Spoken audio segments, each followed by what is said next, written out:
Hey everyone, it's True Score Gaming and I'm back. As you all know, I've been busy making vehicle upgrade map videos. Now that those are finally wrapping up, it's time you heard my voice again. Today we will be upgrading all of the scout vehicles that we have collected and putting them to a test.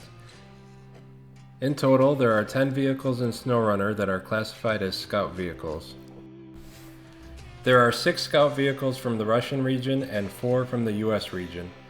We have selected a contest that can be found in Mountain River, Alaska, called To the Top and Back. It's the area of a recent landslide which has created the perfect muddy incline for our test today. We will be running all 10 scout vehicles through this test to find out which vehicles fare best against this challenge. We will be focusing on only upgrading the performance parts for the purpose of this video. The best engine will be selected for each vehicle. The SnowRunner gearbox will be selected next, which is customized for better off-road performance, sacrificing gear count, top speed, and fuel efficiency, but offering 3 low gear stages. The suspension will be raised if applicable, and we will be buying the biggest and best mud tires that are available.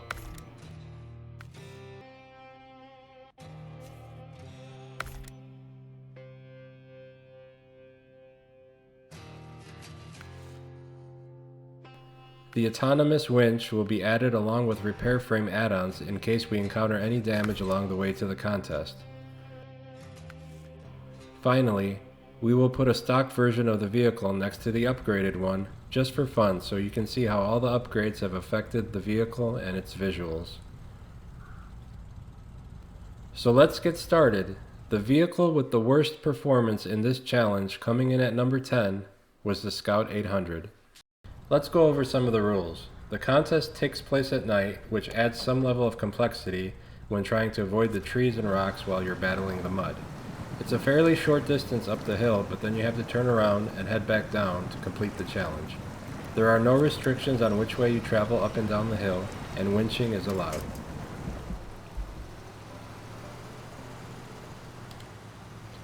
Even with the lower gear, all-wheel drive, and added diff lock, the Scout 800 just seems to lack the torque and is very top-heavy, making it susceptible to rolling over every time you hit a big rock. It was a struggle just getting to the first checkpoint.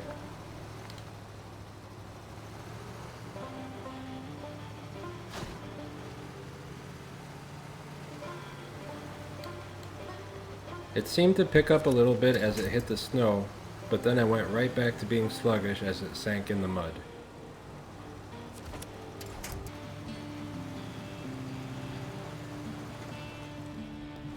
The way back down was pretty much the same story, and the Scout 800 ended up crawling past the finish line at 6 minutes and 9 seconds.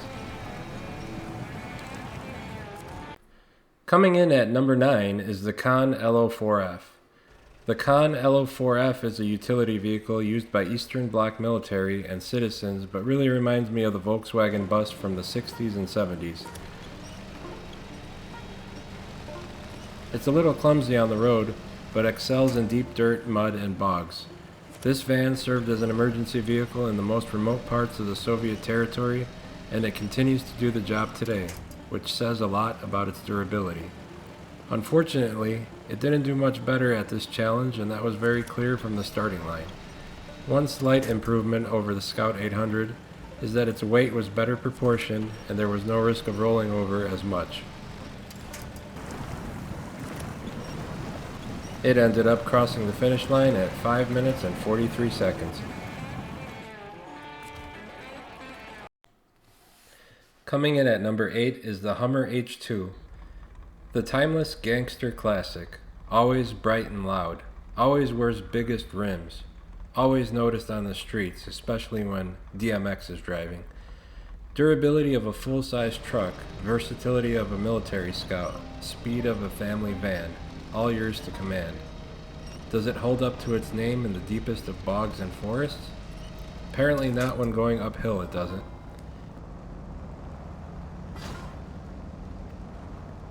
It ended up finishing the contest with a time of 5 minutes and 7 seconds.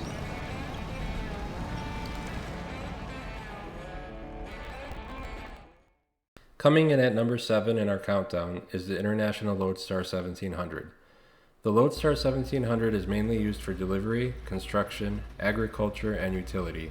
It's a small truck and not powerful enough to tow the largest cargo, but that's not where it shines. With a full-size truck engine, this heavy Scout has serious off-road capabilities. It can go almost anywhere and haul your stuff out of anything. I was seriously impressed with this truck as I was headed to the contest. It really drove well on the way there, and I was sure that it would be a top performer. During the contest it did fairly well until reaching the top of the hill, and then it just stalled. I had to back up and use a winch to get over the other way. Honestly, I lost a good minute in the process. If I had to do it all over again, I'd probably shave off more than a minute of time, but I was just really disappointed that this truck couldn't get over the hill.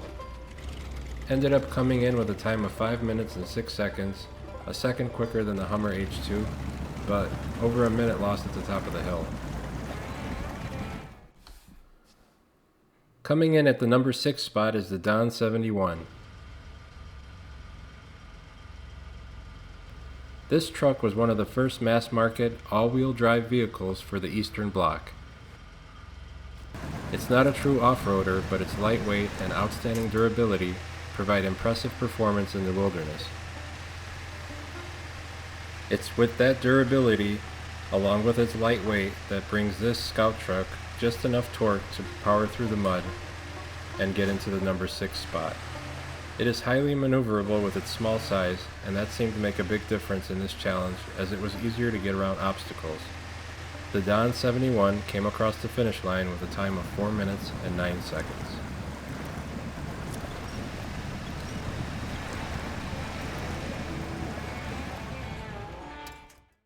We have made it to the top 5.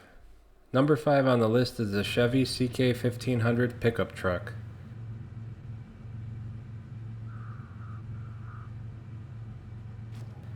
An American pickup from the late 80s, this vehicle is utility to the core, but versatile enough to do almost any job.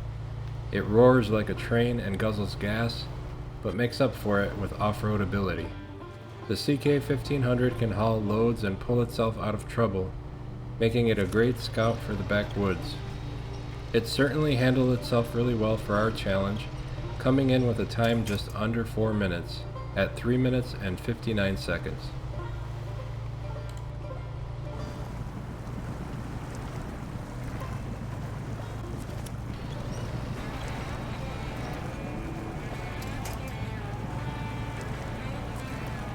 Number 4 on our countdown is the Two's 166.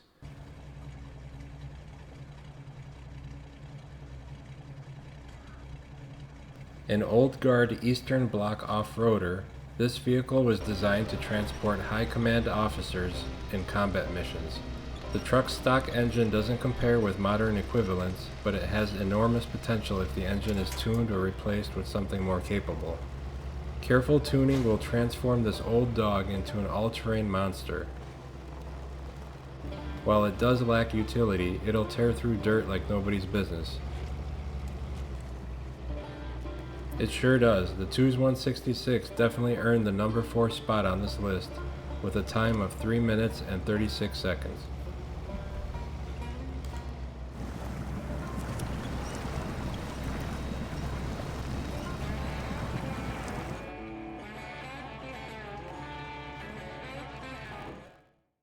And now we've reached our top 3. In third place we have the Yar 87. Yar 87 is an experimental vehicle built to beat off-road terrain to a pulp without breaking a sweat. Only a handful of these bad boys were built. With its custom low-pressure tires and modern all-wheel drive system, it was designed for the best possible off-road experience.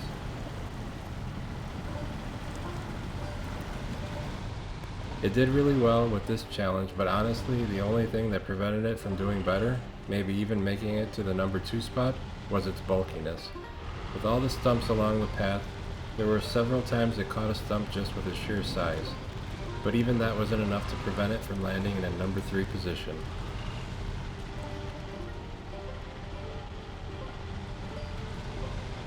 The Yar 87 comes in a strong third with a time of 3 minutes and 2 seconds.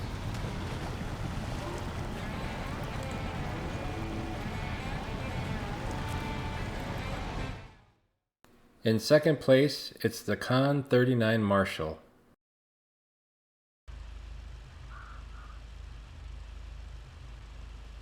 A more modern take on an all-around military transport concept.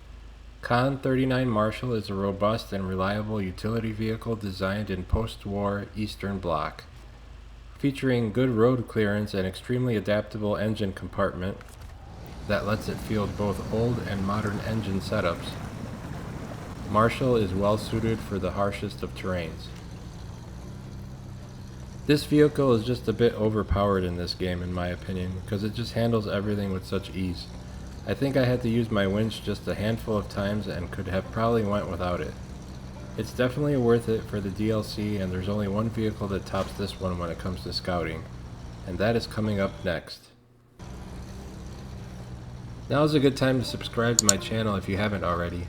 I am wrapping up all the vehicle upgrade locations, so if there's any vehicle out there that you are working on getting upgraded, you may find it useful. I appreciate your support as I try to build my channel. I welcome your comments and hope you are enjoying these videos as I work on making them better as time goes on. The Con 39 Marshall finished with a time of 2 minutes and 7 seconds. And now it's time for the number one spot on the countdown.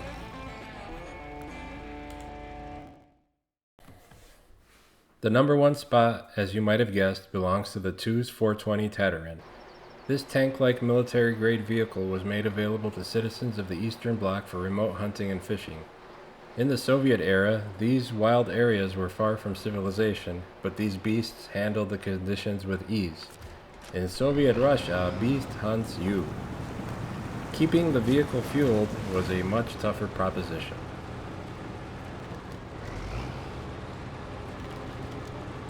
I find this to be the best scout vehicle, as you may have noticed me using it in all of my scouting videos. It comes almost fully upgraded as soon as you locate it, and equipping it with the rooftop supply add-on will give you more than enough fuel to get to where you are going.